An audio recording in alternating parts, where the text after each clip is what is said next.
Let's talk about Imran Khan, the former cricket star turned prime minister at the center of a political storm in Pakistan. आखिरी गेंद तक मैं मुकाबला करता हूं. He was kicked out of office last year, is now facing more than 100 legal cases, and was briefly arrested in May.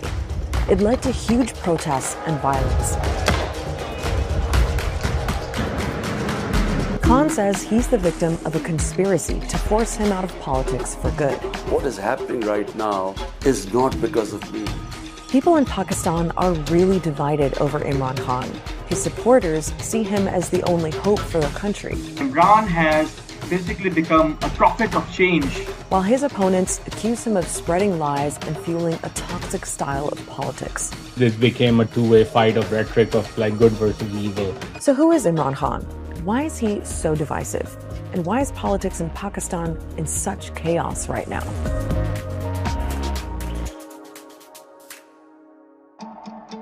First off, let's run through Imran Khan's backstory.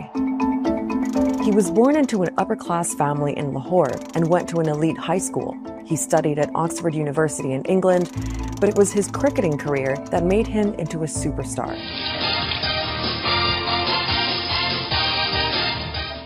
In 1992, he led Pakistan to its first and only World Cup victory, and then retired from the sport.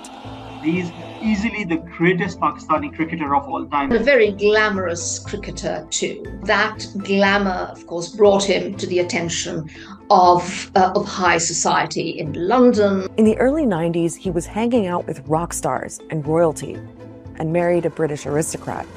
But he was also getting into charity work and raised money to open a cancer hospital in Lahore in memory of his late mother. Here's a cricketer, a public icon, trying to provide free cancer care in a country where this was not accessible for most people. And that then translated into a conversation he had about the role of corruption, improving governance, and then his entry into politics. In 1996, Imran Khan launched his own political party, Pakistan Tehreek-e-Insaf, which means Movement for Justice.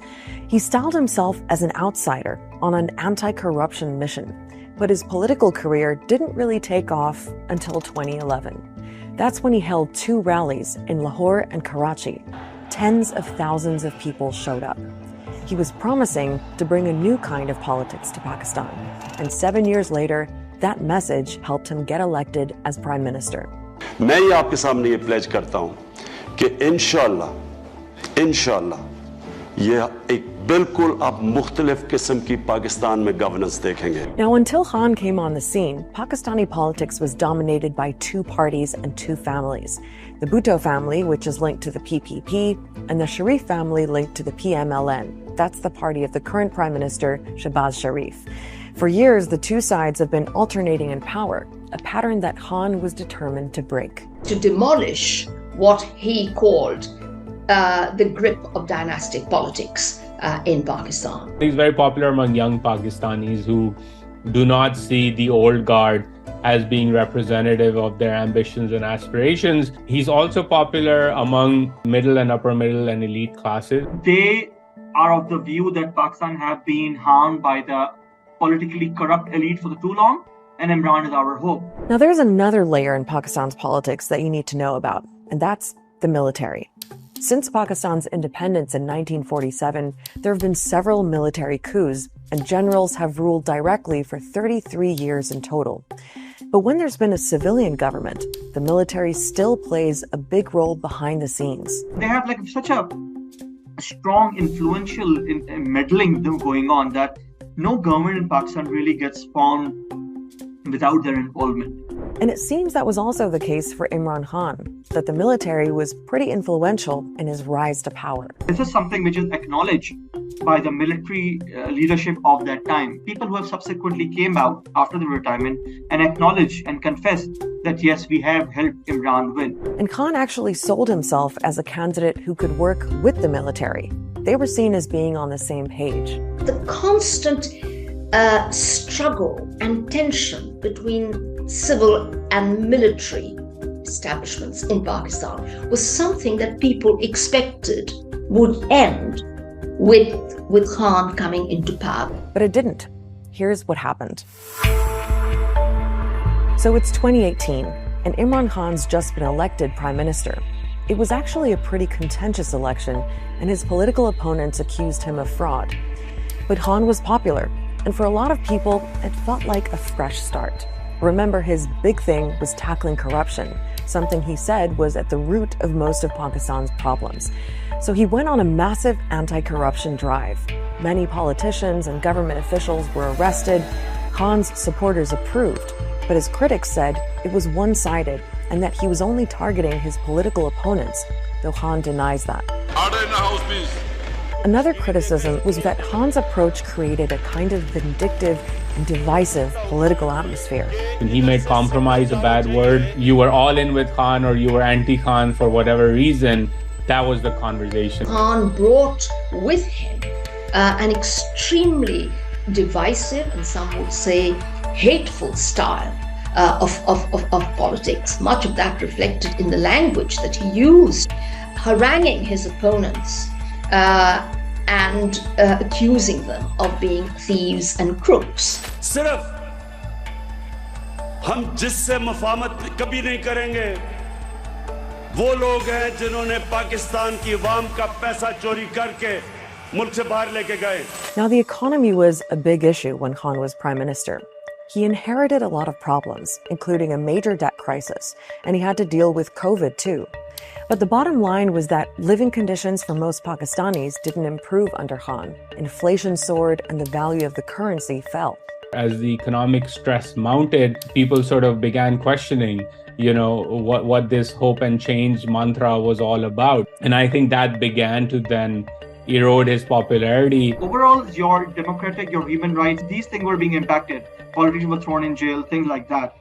But economy was also being impacted. And along with these things, Imran's relationship with military also started fracturing. Now, it's hard to know exactly how Khan's relationship with the military broke down because this is behind-the-scenes kind of stuff.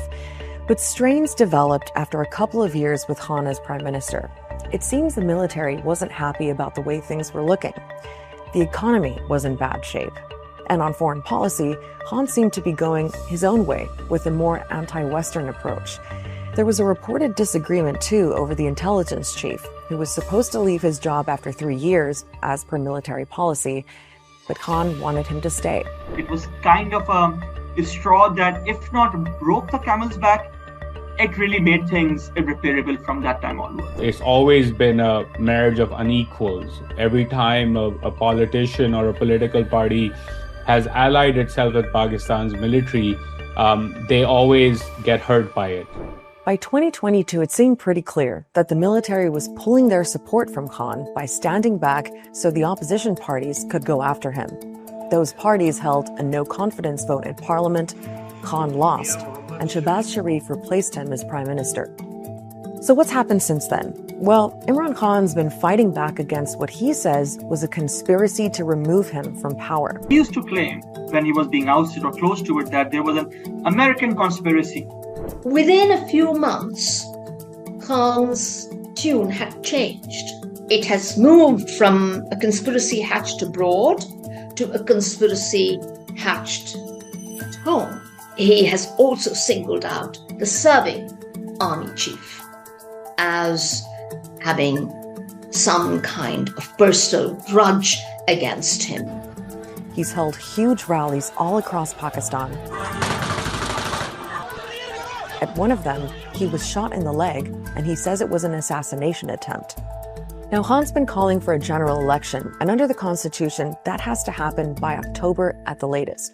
But Khan says his opponents are using a mountain of legal cases, more than 100, to try to exclude him from running. Every other day, there's some sort of case which comes up in a court appearance. They include all sorts of allegations, from corruption to terrorism, even attempt to murder. The military establishment, they're too scared for elections because they're scared I will win. So because of that, they're doing everything to make sure that I get out of the race. Being convicted on any one of these would lead to his disqualification, which is, I think, what they are trying for. It all got pretty dramatic in May, when Khan was arrested in connection with one of the cases. Anger against the arrest of Imran Khan has turned into violent confrontations. Tear gas shells have been fired at this crowd, blocking the main highway towards Islamabad. These are the protesters, and that in the distance is the police line. And since that violence, thousands of people linked to Khan's party have been detained, including senior leaders. An absolutely massive crackdown. Undeniably, the state has really come down hard on Imran and his party in a very brutal manner. The government is using similar tactics that he tried to use against them, and it's taken things to the next level. To his supporters, Imran Khan is the ultimate political victim. And everything that's happened in the last year or so has actually boosted his popularity. ये लोग जितना उसको दोबारा ना अल्लाह उसको ऊपर ला रहा है, अल्लाह इज्जत दे रहा है उसको, अल्लाह लाने वाला है। जो खान साहब कहते हैं बिल्कुल सही है, हम तो अपने लीडर के साथ हैं। By all accounts, Imran Khan today is Pakistan's most popular politician. I think there is agreement that if elections were to be held tomorrow, he would win. So Imran Khan is as popular as he's ever been. And disillusionment with the current government of Shehbaz Sharif probably has something to do with that. There's a full-blown economic crisis. Pakistan is running out of foreign currency and could soon default on its debts if it can't secure more loans. And millions of people are still dealing with the aftermath of last year's floods that left a third of the country underwater. So while this brutal political fight is going on, there are so many other urgent problems stacking up. 4 million people just over a few months have fallen below the poverty line. And I don't think any segment of elite society, politically or institutionally in Pakistan, and that includes the military, has an answer to solving these problems. And that's the real tragedy here. Complete chaos happening. And it's easy to blame Imran Khan for it, or military for it, or this class or that class. And all of these allegations have partial merits. But ultimately, the people who are suffering are the people of Pakistan, the country as a whole. Check out our last explainer on why Arab countries are cozying up to Syria's President Bashar al-Assad. And don't forget to subscribe so you don't miss the next episode of Start Here.